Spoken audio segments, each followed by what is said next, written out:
Hadirin yang dimuliakan oleh Allah, ada beberapa wasiat yang ingin saya sampaikan. Yang pertama, saya tujukan kepada mempelai laki-laki. Nasihat saya adalah untuk benar-benar jadi kepala keluarga, imam yang baik. Karena sesungguhnya sholahul usrah, baik tidaknya suatu keluarga itu tergantung dari imamnya. Maka itu sebaik-baiknya kunci untuk menggapai kebahagiaan dan kesuksesan dalam berumah tangga adalah takwa kepada Allah. Apabila suami bertakwa kepada Allah, niscaya insya Allah keluarga tersebut akan diberkahi oleh Allah. Yang kedua, jadilah kau suami yang bertanggung jawab untuk menggiring istri dan calon anakmu nanti ke surga Allah Subhanahu wa ta'ala. Jangan cuma bisa nikah tapi nggak bisa mendidik istri dan anak. Kalau seseorang nikah tidak ada tujuan ke sana, nggak ada bedanya dengan nikahnya orang-orang non-muslim, atau bahkan mungkin seperti nikahnya binatang yang hanya untuk memberi anak. Tapi dalam pernikahan kita oleh Rasul SAW diberi satu tujuan yang sangat tinggi dan mulia, yaitu bagaimana menjadikan nanti istrimu dan anak-anakmu seseorang sosok yang dibanggakan Rasulullah SAW. Maka kau saat ini akan menggemban tanggung jawab. Istrimu apabila sampai membuka aurat, dia dosa dan kau pun dosa. Istrimu apabila sampai meninggalkan sholat, dia dosa dan kau yang tidak mengingatkannya pun juga dosa. Istrimu kalau sampai bertabarruj, memakai baju yang tidak sesuai yang diingini oleh Allah dan Nabi-Nya Muhammad, dia dosa dan kau pun juga dosa. Tidak ada kata bagi seorang suami, aku sudah mengingatkan, tidak ada. Ini kau sekarang di bawah wilayahmu, di bawah kekuasaanmu. Kalau tetanggamu, temanmu buka aurat, kamu bilangi nggak mau, sudah selesai. Tapi kalau istri nggak selesai, kapanpun dia membuka aurat, kau dosa. Walaupun sudah diingatkan nggak mau, tetap dosa. Maka itu betul-betul kuatkan keimananmu, tekadkan untuk mendidik istri dan anak menjadi orang-orang yang kelak dibanggakan oleh baginda Muhammad SAW.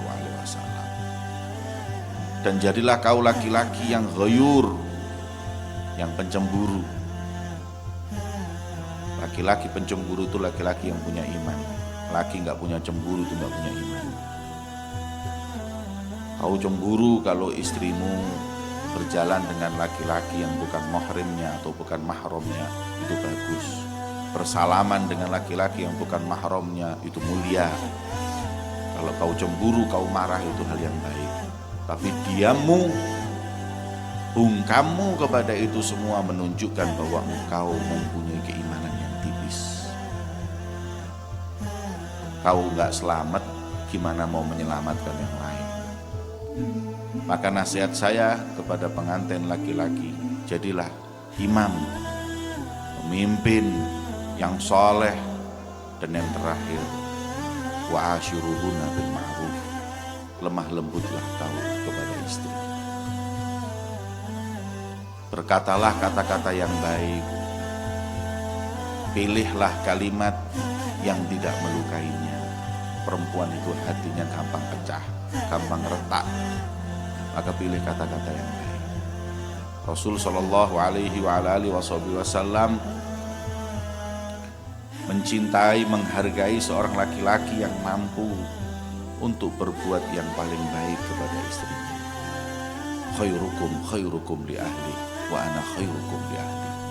Orang yang paling baik di antara kalian semua itu bukan yang paling baik di kantor, Orang yang paling baik di antara kalian semua itu bukan yang paling baik di kampung, bukan yang paling baik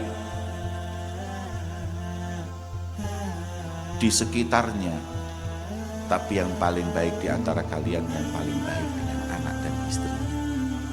Makanya kalau mau tahu orang ini baik apa tidak, yang paling tahu ya istri dan anak. Dan Rasulullah bersabda, wa ana khairukum li ahli, dan sebaik-baiknya manusia dengan keluarganya adalah aku, kata Rasulullah SAW. Maka itu jadilah kau orang yang baik dengan kesaksian istri dan anak-anakmu. Wasiat yang kedua untuk istri, wahai pengantin wanita, dahulu kekuasaanmu ada di bawah kekuasaan orang tuamu, saat ini ada pada suamimu. Kewajibanmu untuk taat kepada Allah dan Rasulnya, kemudian taat kepada suami, baru orang tuamu. Tadi sebelum nikah beberapa menit yang lalu, kau wajib untuk taat kepada bapak dan ibumu setelah Allah dan Rasulnya. Tapi saat ini kewajiban itu berubah, Allah, Rasul, suami, dari kemudian bapak dan ibu. Maka itu buatlah ridho, bahagia suamimu, wahai pengantin wanita. Karena sebaik-baiknya wanita, sebaik-baiknya istri adalah yang paling taat kepada suami. Sebaik-baiknya istri adalah yang paling manut kepada suaminya. Dan na'udzubillah, seburuk-buruknya istri adalah yang membangkang atau yang disebut dengan nasyizah kepada suami.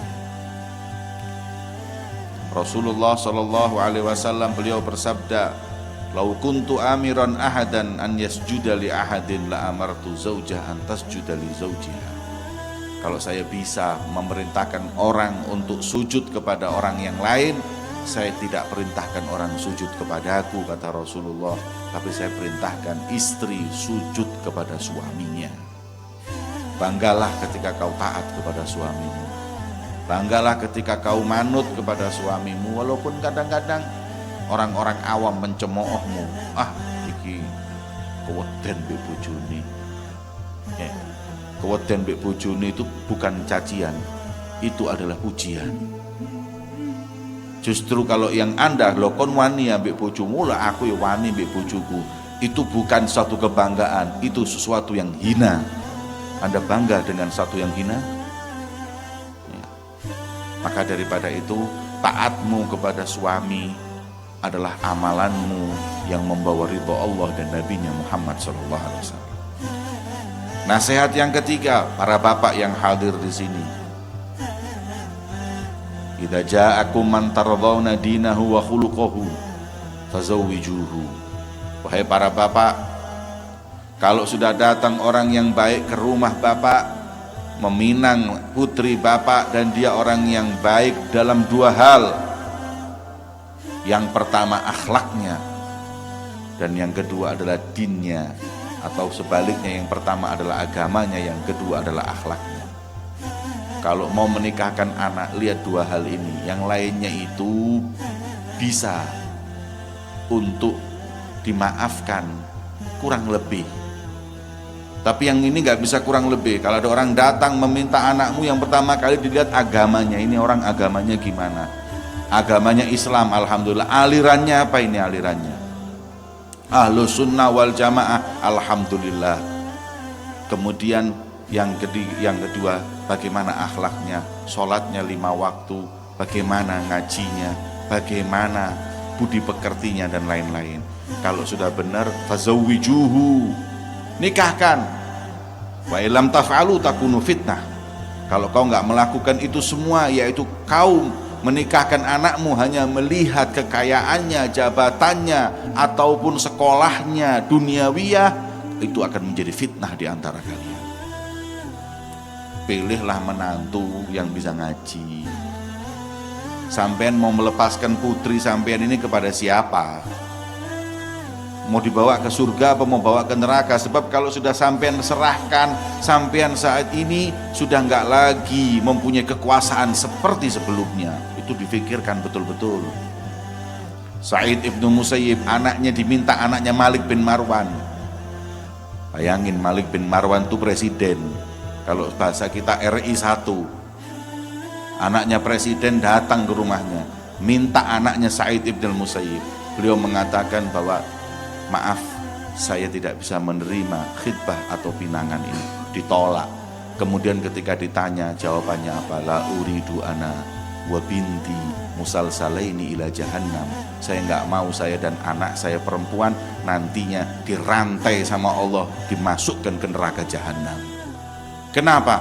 Gimana saya berikan anak saya kepada seseorang yang nggak pinter ngaji, yang nggak ngerti agama, walaupun anaknya raja, walaupun anaknya khalifah, walaupun anaknya presiden, nek gak iso ngaji, gak istiqomah sembayangi, maaf, saya tolak. Ini mengajarkan kepada kita bagaimana melepas tanggung jawab. Anak ini tanggung jawab. Akhirnya dinikahkan putrinya yang tadi itu oleh seseorang duda yang santri dan menuntut ilmu. Anaknya raja ditolak, duda dikasihkan. Kenapa? Karena anak adalah amanah. Maka itu para bapak, pentingkan dalam dua hal tersebut, kata Rasulullah, agamanya dan akhlaknya. Dan yang terakhir, ini untuk bapak-bapak dan anak-anak. Ya ma'syara syabab, man istata'a minkumul ba'ah falyatazawwaj. Para pemuda, siapa di antara kalian yang sudah mampu untuk memberi nafkah? Ba'ah di sini ada dua qaul.